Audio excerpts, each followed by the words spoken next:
আসসালামু আলাইকুম রহমতুল্লাহ। সুপ্রিয় দর্শক শ্রোতা, 5ই আগস্ট দ্বিতীয় মুক্তিযুদ্ধে যখন বাংলাদেশ স্বাধীনতা অর্জন করেছে ছাত্র জনতার সংগ্রামের মধ্য দিয়ে, তার পরবর্তী কিছু সময় আজকে সম্ভবত 17-18 দিন হয়ে গেল। এই সময়গুলো যদি পর্যালোচনা করি তাহলে একটি বিষয় খুব লক্ষণীয় যে বিগত 50-53 বছর ধরে, বিশেষ করে শেষের যে 15-17 বছর ধরে মানুষ একেবারে টু শব্দ পর্যন্ত করে নাই, তাদের অধিকার সংরক্ষণের জন্য, অধিকার আদায়ের জন্য কথা বলতে পারে নাই। সেই জায়গা থেকে যখন 5ই আগস্ট পরবর্তী যে সরকার আসছে, অন্তর্বর্তীকালীন সরকার, সেই সময়ে বিভিন্ন সরকারি বেসরকারি বিভিন্ন সংস্থা থেকে, বিভিন্ন সেক্টর থেকে বিভিন্নভাবে মানুষগুলো তাদের বিভিন্ন দাবি দেওয়া নিয়ে, যৌক্তিক এবং অযৌক্তিক বিভিন্ন ধরনের দাবি দেওয়া নিয়ে মাঠে নেমেছে এবং কোনো কোনো ক্ষেত্রে ব্যাপক বিশৃঙ্খলাও হচ্ছে। কিন্তু কেন? এত বছরের এই যে 50-53 বছরের যে জঞ্জাল, যে কালিমা, যে দূষণ, যে ঘুষ, দুর্নীতি, রাহাজানি, গুম, খুন, অপরাধ, রন্ধে রন্ধে সমাজের রন্ধে রন্ধে, সরকারি বিভিন্ন সংস্থাগুলো রন্ধে রন্ধে যে দুর্নীতিগুলো প্রবেশ করেছে, সেগুলো থেকে এতদিন মুক্ত হতে পারে নাই বিভিন্ন রাজনৈতিক পৃষ্ঠপোষকতার কারণে, বিভিন্ন রাজনৈতিক দলের ক্ষমতায়নের কারণে। কিন্তু এখন হঠাৎ করে যখন এই ছাত্র জনতার সংগ্রামের মধ্য দিয়ে ন্যায় প্রতিষ্ঠা এবং অন্যায় দূরীভূত হলো এবং বাংলাদেশের সমগ্র মানুষ যখন একেবারে ন্যায়ের পক্ষে, আপনারা দেখেছেন যে বন্যাত্ম ত্রাণ থেকে শুরু করে নিয়ে যতগুলো ভালো কাজ আছে এই ছাত্র জনতা কিন্তু করেছে, কিন্তু সরকারি কোনো সংস্থা বা সরকার বা কোনো রাজনৈতিক দল ক্ষমতা থাকা অবস্থায় কিন্তু এই কাজগুলো সাধারণ মানুষ করতে পারে না। কারণ সরকারের ভয়ে, তাদের ক্ষমতার ভয়ে, এবং তারা যেভাবে দুর্নীতি করে রেখেছে এবং দুর্নীতিগ্রস্ত করে রেখেছে বিভিন্ন সংস্থাগুলো রন্ধে রন্ধে, সেই জায়গাগুলো থেকে কিন্তু সাধারণ মানুষ তাদের মনে ভালো কিছু করার ইচ্ছা থাকলেও কিন্তু তারা করতে পারে নাই। কিন্তু এখন তারা কিন্তু সেই সুযোগগুলো পাচ্ছে এবং করছে। তো এরই মধ্যে যারা বিভিন্ন দাবি দেওয়া নিয়ে বিভিন্ন জায়গায় অবস্থান করছে, বিভিন্ন জায়গায় ঘেরাও করছে, বিভিন্ন জায়গায় আন্দোলন করছে, মিছিল মিটিং করছে এবং বিশৃঙ্খল পরিবেশ সৃষ্টি করছে, আমার মনে হয় না যে এরা কোনো যৌক্তিক দাবি নিয়ে বা এদের ন্যায্যতা নিয়ে কথা বলছে। আমার মনে হয় এই প্রত্যেকটা আন্দোলনের পিছে দুর্বিষহ কোনো একটি ষড়যন্ত্র আছে।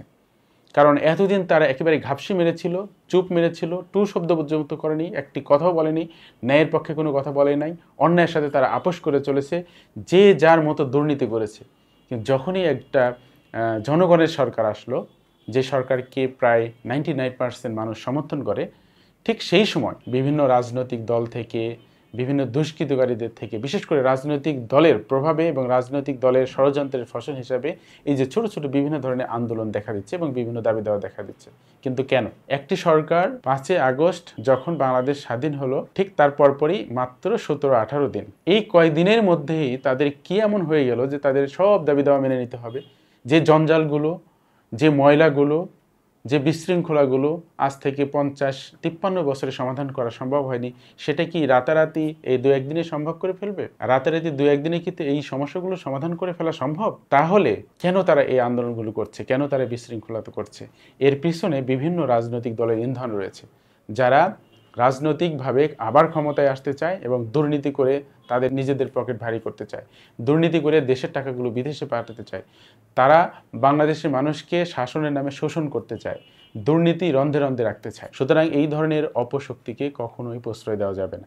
আপনাদের যদি কোনো কথা থাকে, যৌক্তিক কোনো দাবি থাকে, তো আপনারা নিয়মতান্ত্রিকভাবে সেগুলো পেশ করুন, সেগুলো জমা দেন, আলোচনা করেন, কথা বলেন। কিন্তু কি এমন হলো আপনাকে জোর করে বা ফোর্স প্রয়োগ করে সব দাবি দেওয়া আদায় করতে হবে? এমন পরিস্থিতি তো এখানে তৈরি হয় নাই।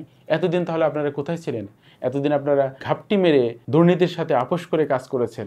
আর যখন একটা ন্যায় প্রতিষ্ঠার সরকার আসলো, যখন জনগণের সরকার আসলো, তখনই আপনারা সরকারের বিরুদ্ধে বিভিন্ন ধরনের ষড়যন্ত্রমূলক কার্যক্রম শুরু করলেন। এই জায়গা থেকে যদি আপনারা দূরে থাকতে না পারেন, তাহলে আপনাদেরকেও কিন্তু ছাত্র জনতা প্রতিহত করবে, অলরেডি করেছে। এই যে দেখেন, আনসার বাহিনী যেভাবে তারা আন্দোলন শুরু করেছিল এবং সচিবালয় ঘেরাও করেছিল, কিন্তু এটা টিকে নাই, ন্যায়ের কাছে টিকে নাই।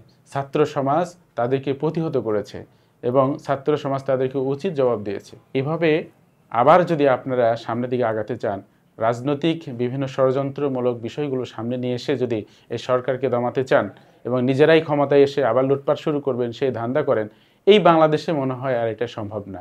এই সুযোগ আপনাদেরকে আর ছাত্র জনতা কখনো দিবে না।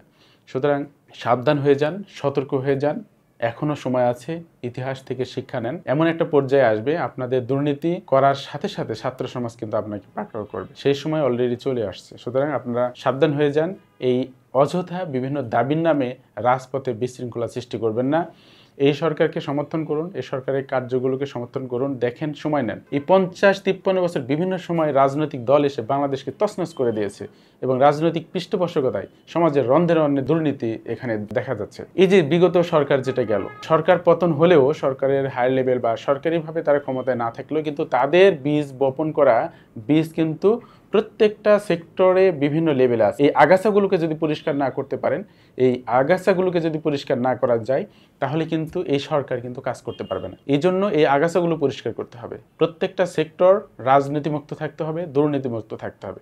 রাজনৈতিক প্রভাব খাটিয়ে আর কোনো কিছু এই বাংলাদেশে করতে দেওয়া হবে না, ছাত্র জনগণ করতে দিবে না। এই বিষয়গুলো মাথায় রাখতে হবে। আপনারা ছাত্র জনতার মাথার উপর কাঁঠাল রেখে সেই কাঁঠাল ভেঙে ভেঙে খাবেন, এই দিন শেষ।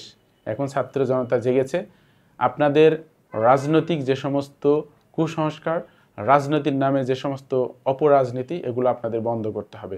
অন্যথায় ছাত্র সমাজ আপনাদেরকে বাংলাদেশে রাজনীতি করতে দিবে না, সেটা যে রাজনীতি দলই হোক না কেন। কারণ আমরা দেখেছি রাজনৈতিক দল কখনো বাংলাদেশে কখনো শান্তি দিতে পারে নাই। এক রাজনৈতিক দল ক্ষমতা আসছে, তারা নিজেরাই দুর্নীতির সাথে জড়িয়েছে এবং প্রত্যেকটা সেক্টর তারা দলীয়করণ করেছে। তারা যখন গিয়েছে তখন লাথি কিল ঘুষি দিয়ে তারা নামিয়ে আবার নতুন রাজনৈতিক দল এসছে, তাদেরও একই অবস্থা, দলীয়করণ করেছে এবং দুর্নীতিযুক্ত হয়েছে। কে ভালো ছিল? কারো ছিল আয়নাঘর, কারো ছিল হাওয়া ভবন। সুতরাং সাধারণ মানুষ কিন্তু এখন অনেক সচেতন এবং সাধারণ মানুষ কিন্তু সব কিছু বুঝে। সুতরাং আপনারা নিজেদেরকে যদি সংশোধন না করতে পারেন, তাহলে কিন্তু আবারও আপনাদেরকে পস্তাতে হবে।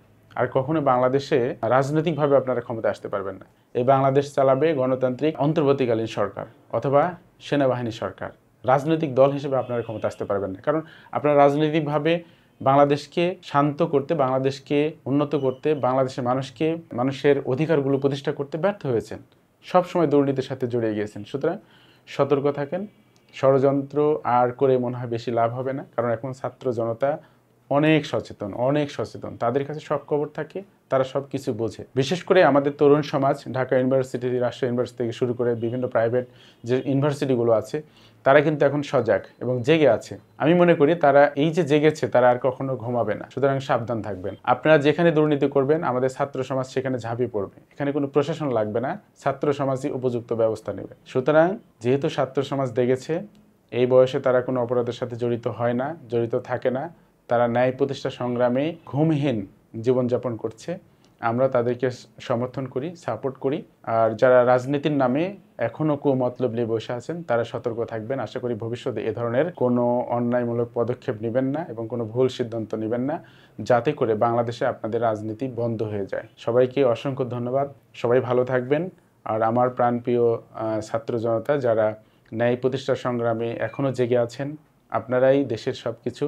আপনারাই যদি জেগে থাকেন, তাহলে এই দেশের সকল মানুষ শান্তিতে বসবাস করতে পারবে এবং এই দেশে ন্যায় প্রতিষ্ঠা হবে।